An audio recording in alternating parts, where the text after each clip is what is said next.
अस्सलाम वालेकुम dear student. बेटा आज हम सॉल्व करेंगे चैप्टर नंबर 3 का प्रॉब्लम नंबर 17।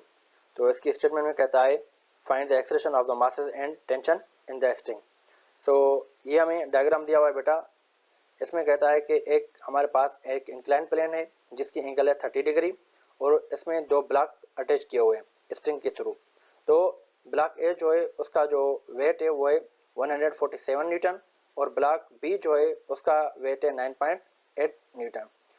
अगर हम ये कंसीडर कर दें बेटा कि ब्लॉक बी जो है वो नीचे की तरफ मूव कर रहा है और ब्लॉक ए जो है वो ऊपर की तरफ मूव कर रहा है, ठीक है। तो उसके बाद बेटा हम यहाँ डेटा बनाते हैं। तो डेटा में हमने W1 9.8 लिख दिया और उसके बाद W2 जो है वो 147 लिख दिया और उसके बाद जो उसने एंगल दी थी वो है 30 डिग्री और ग्रेविटी का वैल्यू है हमारे पास 9.8 मीटर पर सेकंड स्क्वायर, ठीक है। हमें कहता है कि एक्सेलरेशन फाइंड कर दें इन दोनों ब्लॉक्स की और इन पे लगने वाला टेंशन। सॉल्यूशन पे चलते हैं बेटा। तो सॉल्यूशन में सबसे पहले हम क्या करेंगे बेटा, इन दोनों ही ब्लॉक्स का जो है ना वो हम मासेस निकालेंगे। तो मासेस निकालने के लिए हमारे पास फार्मूला होता है W is equal to mg, ठीक है। तो हम यहाँ क्या करेंगे, हम इस फार्मूले से जो है ना वो मास निकालेंगे। तो मास निकालने के लिए हम इस फार्मूले को अरेंज कर देंगे। तो ये हो जाएगा m1 is equal to W upon g। तो इसमें वैल्यू पुट करते हैं बेटा। तो m1 है हमारे पास 98 डिवाइड बाय 9.8, ठीक है बेटा। तो हम W1 के वैल्यू और g को आपस में डिवाइड कर देंगे बेटा। तो हमारे पास मास आ जाएगा 10 kg, ठीक है। तो ये जो ब्लॉक बी है बेटा उसका मास है 10 kg और उसके बाद ब्लॉक ए का हम मास निकालते हैं बेटा। सेम तरीका होगा। तो W is equal to M G. तो m is equal to W upon G. यहाँ हम ब्लॉक ए का वेट रखेंगे बेटा जो है 147 डिवाइड बाय 9.8। तो हमारे पास ब्लॉक ए का जो मास आ गया बेटा वो है 15 kg, ठीक है। तो अभी हम क्या करते हैं बेटा, अभी हम ब्लॉक बी का जो है वो मोशन और उसके फोर्सेस फाइंड करते हैं। तो इस पे कौन कौन से फोर्सेस लग रहे हैं। तो सबसे पहले जो इस पे फोर्स लग रहा है बेटा वो है वेट का जो उसके नीचे की तरफ लग रहा है और उसके बाद एक फोर्स लग रहा है ऊपर की तरफ जो कि है टेंशन, ठीक है बेटा। अगर हमने इससे पहले हमने बेटा ये कंसीडर किया हुआ था कि ये जो ब्लॉक बी है वो नीचे की तरफ मूव कर रहा है। अगर ये ब्लॉक बी नीचे की तरफ मूव कर रहा है इसका मतलब ये है कि इस पे वेट जो है वो टेंशन से ज्यादा है। तो हम इसको इस तरीके से लिख सकते हैं। तो weight 1 is greater than tension, ठीक है बेटा। तो अगर हम इसकी नेट फोर्स निकालने की बात करें बेटा, तो नेट फोर्स हम कैसे निकालते हैं कि हम बड़े फोर्स में से छोटा फोर्स माइनस करते हैं। तो इस तरीके से हमारा पास टोटल फोर्स आ जाता है, ठीक है।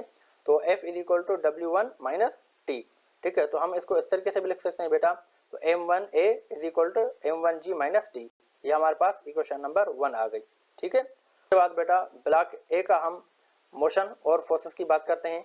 तो अगर हम इस डायग्राम को देखें बेटा तो इसमें देखें कि ब्लॉक ए जो है इस पे जो सबसे पहले फोर्स लग रहा है बेटा वो नीचे की तरफ वेट का फोर्स लग रहा है, ठीक है। और उसके बाद जो है वो रिएक्शन का फोर्स लग रहा है ऊपर की तरफ, ठीक है। और अब हम क्या करते हैं बेटा, इस वेट वाले फोर्स को हम दो कंपोनेंट में रिजॉल्व करते हैं जो कि एक होता है W2 cos थीटा और दूसरा होता है W2 sin थीटा, ठीक है। अगर हम यहाँ देखें बेटा कि ये जो रिएक्शन फोर्स है बेटा ये अपोजिट है W2 cos थीटा से, ठीक है। इसका मतलब ये है कि जो रिएक्शन फोर्स है वो W2 cos थीटा के बराबर है, ठीक है। तो हम इसको इस तरीके से लिख सकते हैं बेटा कि block sliding upward surface then R is equal to W2 cos theta. इसका मतलब ये है कि W2 cos थीटा जो है वो रिएक्शन फोर्स को आपस में कैंसिल आउट कर देंगे, ठीक है। अब उसके बाद अगर हम देखें बेटा तो इस ब्लॉक पे जो टेंशन लग रहा है वो ऊपर की तरफ लग रहा है, ठीक है। अगर टेंशन ऊपर की तरफ लग रहा है बेटा तो यहाँ उसके अपोजिट जो है वो कंपोनेंट बचता है W2 sin थीटा, ठीक है। तो इससे पहले हमने कंसीडर ये किया हुआ था बेटा कि ये जो ब्लॉक है वो ऊपर की तरफ मूव कर रहा है, ठीक है। अगर ये ब्लॉक ऊपर की तरफ मूव कर रहा है तो इसका मतलब ये हुआ कि वेट से जो है वो टेंशन ज्यादा है। तो हम इसको इस तरीके से लिख सकते हैं T is greater then W2 sin theta, ठीक है बेटा। तो उसके बाद हम नेट फोर्स निकालते हैं बेटा। तो नेट फोर्स निकालने के लिए हमारे पास फार्मूला आ जाएगा F2 is equal to T minus W2 sin theta, क्योंकि टेंशन जो है ये वेट से ज्यादा है, ठीक है।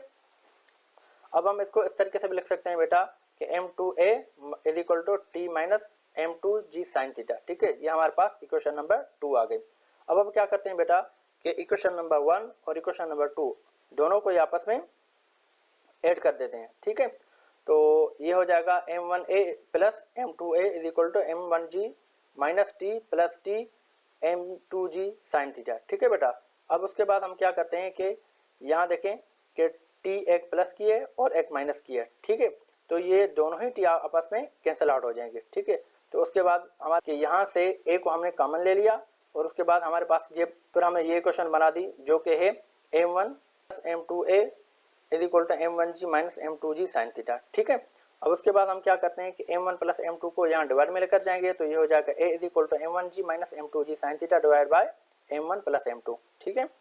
अब हम क्या करते हैं बेटा कि इन इक्वेशन में हम वैल्यू पुट करते हैं। तो हमारे पास m1 का वैल्यू है 10 और g का वैल्यू है 9.8 और ये हमारे पास माइनस सेम रहा और m2 का वैल्यू है 15 और g का 9.8 और साइन थीटा हमने यहाँ रख दिया और उसके बाद ये m1 10 प्लस 15 ये रख दिया, ठीक है बेटा। अगर हम इसको सॉल्व कर देंगे तो हमारे पास आंसर आता है a is equal to 0.98 metre per second square. इसका मतलब ये हुआ बेटा कि इतनी एक्सेलेरेशन से हमारे पास ये जो दो ब्लॉक्स हैं ये ऊपर की तरफ जा रहा है और ये नीचे की तरफ मूव कर रहा है। और उसके बाद हम क्या करते हैं बेटा इन दोनों ब्लॉक्स के टेंशन की बात करते हैं, तो इस पे टेंशन कितना लग रहा है, ठीक है।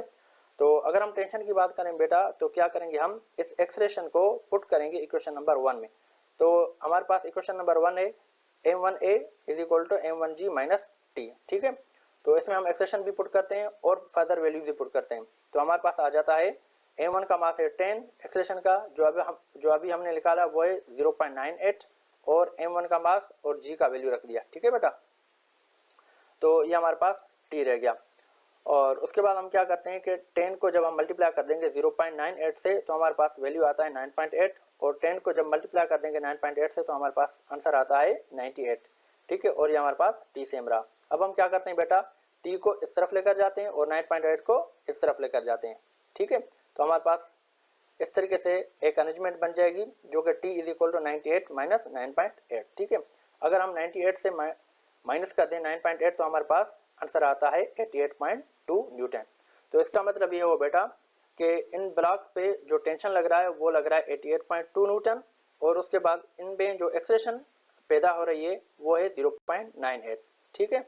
आई थिंक आप लोगों को ये प्रॉब्लम समझ में आया होगा। अगर समझ में आए तो इस वीडियो को लाइक करें और अपने दोस्तों के साथ शेयर भी जरूर कर दीजिएगा। Thanks a lot.